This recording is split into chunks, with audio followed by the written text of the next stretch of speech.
Сәлем, Азат. Сәлем, Азыры. Бүгін жануарларды көрейік. Языр.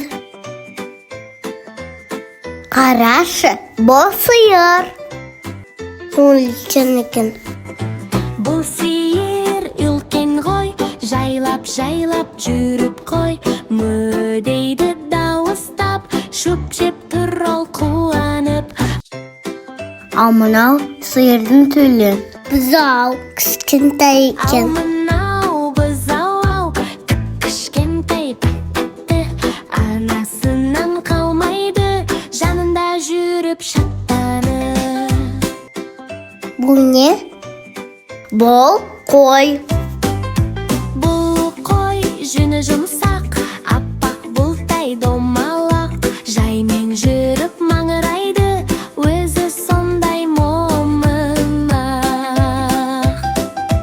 Қойдың төлі қозым. Өтісің күнді. Қасында бір қозы бар, секіріп ойнайды. Кіп-кішкентай аяқпен қуанып бізге қарайды. Бұл жылқы. Бұл жылқы әдемі, желмен бірге жүгіреді. Төрт тұяғы тарсылдап, ауада еркін жүреді. Ал оның төлі құн. Ал мынау құлын ғой, анасынан қалмайды. Кіп-кішкентай аяқпен жүгіріп ойнайды. Бұл түйе. Бұл түйе үлкен-ау, бірақ өзі сабырлы. Жайлап басып жүре береді, өзі сондай момынды. Түйенің төлі бота. Өтісің күнді. Ал баласы бота ғой, жұп-жұмсақ әрі кішкентай.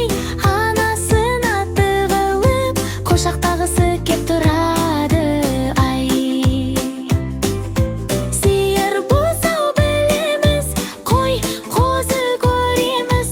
Жылқы құлын түйе бота, бәрін бірге үйрендік біз. Жарайсың, Азат. Маған ұнады. Келесіде тағы үйренеміз. Сау болыңдар. Достарым, өте жақсы тыңдадың. Келесіде тағы да бірге ойнап үйренеміз.